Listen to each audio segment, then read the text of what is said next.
Welcome back.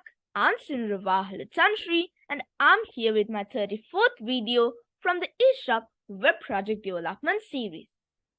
In this video, we are going to talk about the programming part of our invoice page. Now, if I talk about this invoice page programming part in brief, what happens over here is that when you purchase a product from our single product view page, so we all saw that when I give my card details and give pay now, they gave us a message called payment approved, and when you stay a little bit long, you will be automatically going to our invoice page. Yeah, so we didn't talk about the programming part over there in my invoice page in my previous video.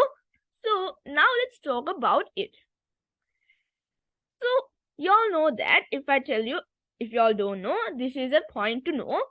In our sandbox and testing in pay here, y'all know, I will tell you a simple point. There is a feature that is blocked from sandbox and testing in our pay here website. So that is that you can't pay more than 75 or 80,000 rupees. So that's a limit. So it's you can't make it more than that, or y'all can't make it bigger also. So now let's give a product which is less than 75,000. So I have my watches over here. So y'all can see that all other products are over 75,000. So I will take this. So from here, one is out of stock currently. Then this one is 25,000. So I will just choose this. So because it has only one item available. Okay, so if I will, so because this has only one item available, I will take from this. So I want to show you another point what happens over here also. So first, I will purchase a single product as a first quantity. Now, when I give buy now, I will be going to this page called the seller's name. So I will give Visa. And when I give Visa, they are giving the bank card name. So I will give this. So for the credit card number, I will give the sandbox and testing credit card number. So for this, I will give this. Then for my CVV, I will give random 3-digit numbers as 289. It doesn't matter, I will give 23663. Then for the expiry date, you all know that in a year there is 12 months and there are infinite years. So I will give 12th month, and for the year you should give it more than 2022, as you all can see over here. So I will give I'll give 39. Then when I give pay now, I will be going to this. Thank you, payments approved. So if you wait a while, y'all can see that this went, and when you stay a little bit long, I will be going to my invoice page like this.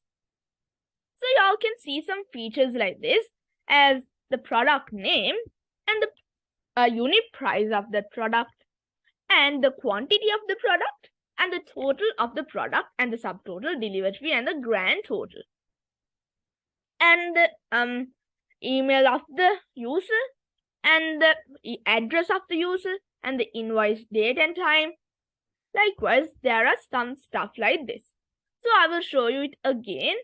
So I will show you what happens when you give more than one product. So I will give 2 products and give buy now. So yes, so it is more than 50,000. So my bad, I told you 75,000. So it is 50,000. So I will take another product.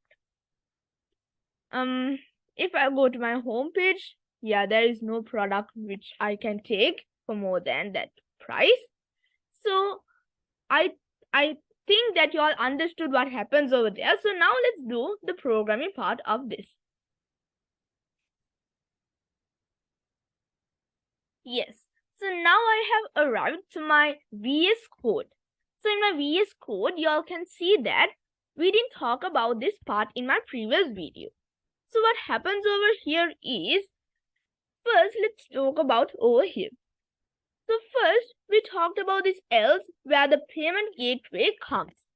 So after this, you all can see that a console.log and these payment complete order ID plus order ID. So we talked about them.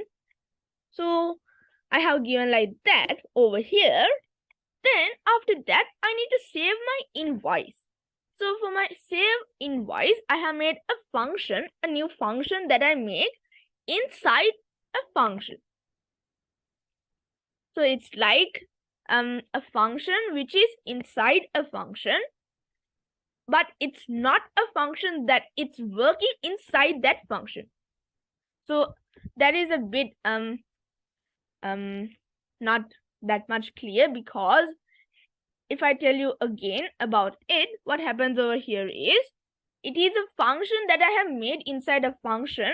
So I'm telling this function to make a new function like this, and while sending that function, I should send these values. Okay, so after that, I have told save invoice. Then when we go down, I have made a new function. Then when we go to our new function, I have made a function as in save invoice, and while sending ID, mail amount, and the quantity. And I have made a form data, and for the form data, I have sent the order ID, mail amount, quantity. So I have added them for new values as OIMAQ. Then I have made the AJAX request, and for my AJAX request, I have sent it through the post method. And when I'm gonna send it in the post method, I should save my invoice. So for that, I have made a new file, a PHP file. And while sending it, I have sent the form method.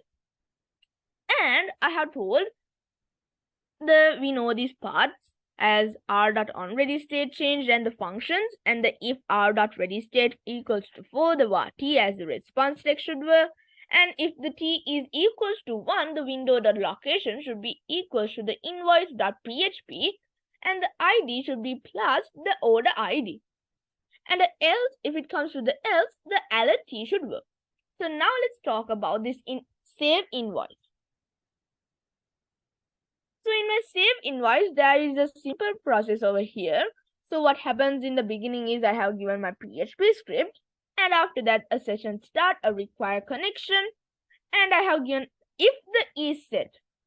If is set this $session u, that means if there is a user only, the O should come as OID, and the I should come as PID, and the M should come as mail, A should come as amount, and the Q should come as quantity. Then the product RS, that means the product result set, as the select all from product where the ID is equal to the product ID. Then I have given the product data as the fetch ASOC of the result set. Then the current quantity, that means the product data quantity, and the new quantity means the current quantity is subtracted by the dollar quantity. Then I have sent the database IUD as update product, set the quantity as the new quantity where the ID is equal to the PI. Then again I have given my new date time. So I have assigned D as a new date time. Then $T is as the date time zone. So our date time zone is Asia Colombo. And the $D is equal to the set time zone. And it's when I'm sending it the $T is Z. Then when we go down the $date, then the $D format as the year, month, date, and the hours, minutes, seconds. Then I have sent the database IUD as the insert to the invoice where the order ID, date, total, quantity, status, product ID, user email for the values as OID, date, amount, quantity, 0, PID, and the mail. And if it all happens, the echo 1 should come. So this is why I have sent, if the T is equal to 1, it should go to the invoice invoice.php and while sending it the order ID. So now let's see the programming part in the invoice.php. So the ID that I'm sending, I have taken it from here. So I'll show it again. Yes, so I have sent that ID as the order ID. Then while sending it, I have sent it as the get method. Then when we go down, y'all can see that for my first name. So for my first name, I have given the user's first name and the last name. And the address date data as the line 1 and the line 2 and the user email. And for the invoice, I have given the invoice date. So for my invoice date, I should give for the invoice RS as the database search as select all from invoice where the order ID is equal to the OID. So there is a specific order number while sending it. So that's why I showed you the date over there. Then while sending it, I should take the date of this invoice. Then for my invoice name, I have given the invoice data ID. That means that means what's the number of this specific invoice. Then for my OID, that means it's a unique ID. Then when we go down, y'all can see that the title of the product and the product data price and the invoice data quantity and the invoice data total. So that if I tell you why I put the invoice data quantity, when I give a product over there, I told you that when I give 2 products, it will be loaded in our database as 2 products that I have bought. Then if I give 1 product, it's 1 product. If I give 10 products, it's 10 products. Likewise, it can go until how much I have in my product database. Then when we go down, when you all can see that I have given the invoice data total. So that means that there is a specific total for our invoice. So that total should come. And for the address, I have given these as the CTRS and the city data. For the CTRS, select all from city where the ID is equal to the address data city ID. Then when we go down, the $delivery is equal to the 0. And if the city data is equal to the city 1, that means district ID 1, the $delivery should be coming as the $product data delivery fee Colombo. And if it goes to the else, the delivery fee should be the delivery fee other. Then if it comes to the T, the dollar invoice data total. And if it comes to the G, it should come as $T subtracted by the delivery. Then for our other table, for the subtotal, the $G should come. And for our delivery fee, the $delivery should come. And if it comes to the grand total, that means both together, then it should come as T. Then we all talk about this design in our previous videos. Then after that, that's all for this programming part of this invoice.php. That means the invoice page programming part. So I hope you all understood this part. So I will be back with my 35th video. That means we are going to talk about the design of the purchasing history page. So until that, stay tuned. So until I come with my next video. So have a nice day and bye.